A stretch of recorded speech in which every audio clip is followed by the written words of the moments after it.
ನಮಸ್ತೆ ಟಿವಿ20 ಕನ್ನಡ ವಾಹಿನಿಗೆ ಸ್ವಾಗತ.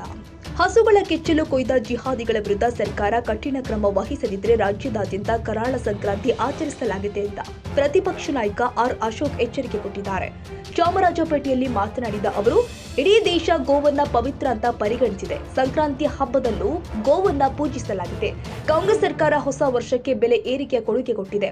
ಅದೇ ರೀತಿ ಸಂಕ್ರಾಂತಿ ಹಬ್ಬದ ಸಮಯದಲ್ಲಿ ಹಸುವಿನ ಕೆಚ್ಚಲು ಕೊಯ್ದು ಹಾಕುವ ಕೊಡುಗೆಯನ್ನ ನೀಡಿದೆ.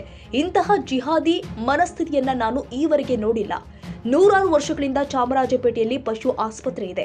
ಈ ಭೂಮಿಯನ್ನ ವಕ್ಫ್ ಮಂಡಳಿಗೆ ಸೇರಿಸಲು ಪ್ರಯತ್ನ ನಡೆದಿತ್ತು. ಆಗ ಸರ್ಕಾರದ ವಿರುದ್ಧ ಪ್ರತಿಭಟಿಸುವುದರ ಜೊತೆಗೆ ಕೋರ್ಟ್ ಮೊರೆ ಹೋಗಲಾಯಿತು. ಪ್ರತಿಭಟನೆಯ ಸಮಯದಲ್ಲಿ ಇವೇ ಹಸುಗಳನ್ನ ತೋರಿಸಲಾಗಿತ್ತು. ಅದಕ್ಕಾಗಿಯೇ ಮಚ್ಚು ಡ್ರ್ಯಾಗರ್ ಬಳಸಿ ಹಸುಗಳ ಕೆಚ್ಚಲು ಕೊಯ್ದು ಕಾಲು ಕತ್ತರಿಸಲಾಗಿದೆ ಎಂದು ಆಕ್ರೋಶ ವ್ಯಕ್ತಪಡಿಸಿದರು. ಕಾಂಗ್ರೆಸ್ ನಾಯಕರು ಮತಕ್ಕಾಗಿ ದೇವಸ್ಥಾನಕ್ಕೆ ಹೋಗ್ತಾರೆ, ಆದರೆ ಯಾರಿಗೂ ಹಿಂದೂ ಧರ್ಮದ ಬಗ್ಗೆ ಶ್ರದ್ಧೆ ಇಲ್ಲ. ಹಿಂದೂಗಳಲ್ಲಿ ಭೀತಿ ಹುಟ್ಟಿಸಲು ಜಿಹಾದಿಗಳು ಹೀಗೆ ಮಾಡಿದ್ರು.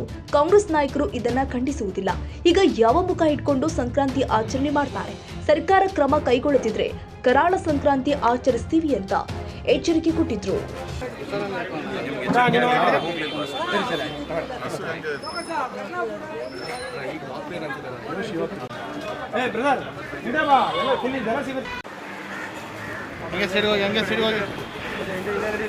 ಫುಲ್ ವೈಡ್ ಅಲ್ಲಿ ತಗೊಳ್ಳೋಣ, ಹಸು ಸಮೇತ ತಗೊಳ್ಳೋಣ. ನಡೀರಿ ನೀವು ಸ್ವಲ್ಪ ಹಿಂಗೆ ಬರೋಣ, ಸಮೇತ ತಗೊಳ್ಳೋಣ. ಬೈ ಮೊಬೈಲ್ ಇಗೋಣ, ಆರಾಮಾಗಿ ಹಿಂಗಡೆಯಿಂದ ವೈಡಲ್ಲಿ ತಗೋ, ಕ್ಯಾಮ್ರಾ ಬರುತ್ತೆ.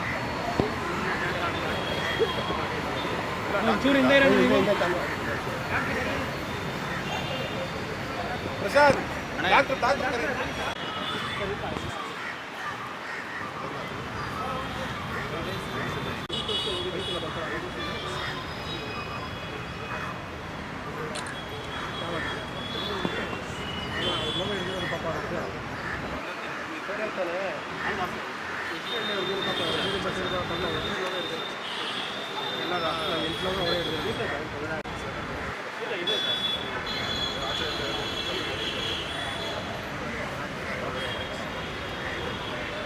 ಬನ್ನಿ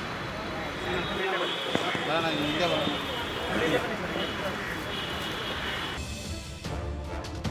ಕನ್ನಡಿಗರ ಮೆಚ್ಚಿನ ನಿಮ್ಮ ಟಿವಿ20 ಕನ್ನಡ ವಾಹಿನಿ ಇದೀಗ ಟಿವಿಯಲ್ಲಿ ಲಭ್ಯ. ಕರ್ನಾಟಕ ಮತ್ತು ದೇಶ ವಿದೇಶದ 360 ಡಿಗ್ರಿ ಸುದ್ದಿ ವಿವರವನ್ನ ಪಡೆಯುವುದಕ್ಕೆ ಟಿವಿ20 ವಾಹಿನಿಯನ್ನು ಲೈಕ್ ಮಾಡಿ, ವಿಡಿಯೋಗಳನ್ನು ಶೇರ್ ಮಾಡಿ, ಕಮೆಂಟ್ ಮಾಡಿ, ಸಬ್ಸ್ಕ್ರೈಬ್ ಮಾಡಿ. HCN ಕೇಬಲ್ 842 ನಂಬರ್ನಲ್ಲಿ ಹುಕ್ಕೇರಿ ತಾಲೂಕು ಹಾಗೂ ಸಂಕೇಶ್ವರದ ಸುತ್ತಮುತ್ತಲಿನ ಹಳ್ಳಿಗಳಲ್ಲಿ ಲಭ್ಯ. PCN ಕೇಬಲ್ 129 ನಂಬರ್ನಲ್ಲಿ ಹಾರುಗೆರೆ ಸುತ್ತಮುತ್ತಲಿನ ಹಳ್ಳಿಗಳಲ್ಲಿ ಲಭ್ಯ. ರಾಯಬಾಗ್ ಡಿಜಿಟಲ್ ಚಾನೆಲ್ ಕೇಬಲ್ 80ನೇ ನಂಬರ್ನಲ್ಲಿ ರಾಯಬಾಗ ತಾಲೂಕಿನ ಸುತ್ತಮುತ್ತಲಿನ ಹಳ್ಳಿಗಳಲ್ಲಿ ಲಭ್ಯ. UDCN ಕೇಬಲ್ ನೆಟ್ವರ್ಕ್ ಉಗಾರ ಸುತ್ತಮುತ್ತಲಿನ ಹಳ್ಳಿಗಳಲ್ಲಿ ನಿಮ್ಮ ಟಿವಿ20 ಕನ್ನಡ ವಾಹಿನಿಯೂ ಲಭ್ಯ.